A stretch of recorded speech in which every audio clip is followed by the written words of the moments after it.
Dear friends, Shalom. Welcome to our episode number 18 entitled Option for the Poor.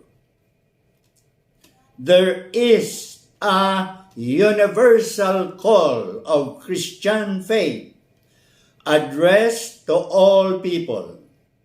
It calls for a personal commitment to work for a most just society, that is, to promote social justice and to protect the weaker sector. The poor are given preference and or priority care because their need is greater. The better off already have adequate resources to take care of themselves. When some are already victims of injustice, equal shares reinforces inequality. Thus, social justice does not mean we give equal shares of our time and resources to everybody, but to give balance to society.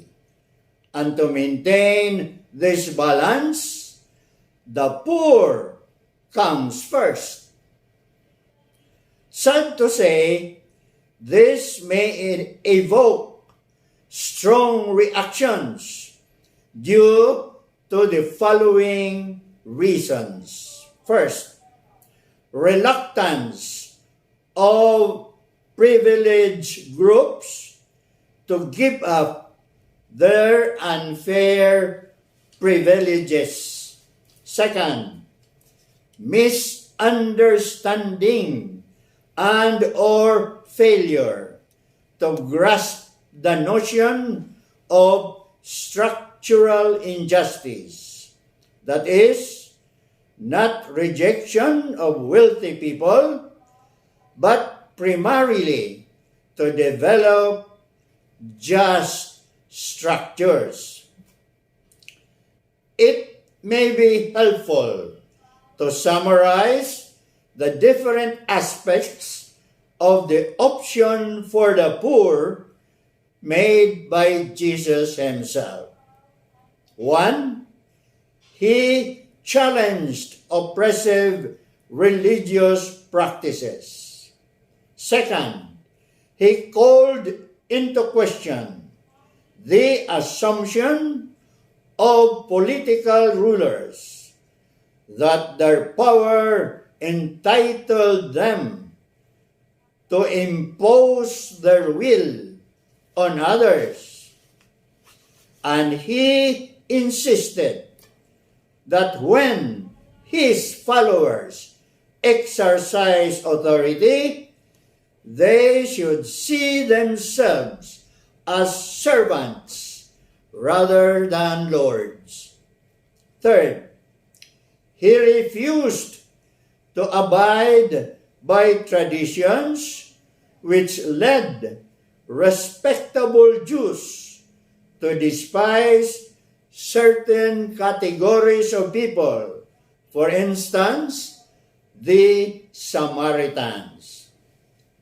Fourth, he had friendly relationships with tax collectors and prostitutes. Although they were not economically poor, they were poor in the sense of being the social and religious outcasts of society. Fifth, by word and example, he proclaimed that to be open to God involves being willing to give up one's wealth and share it with the poor.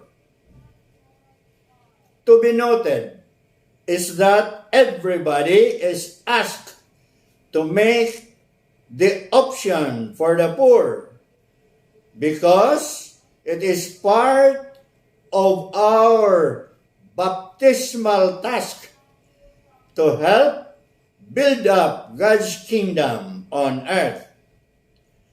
What is needed is the recognition and understanding of structural injustice so that we can disentangle ourselves from such unjust structures. Likewise, to discern together with the poor the forces of change and which of them can lead social justice and care of God's creation.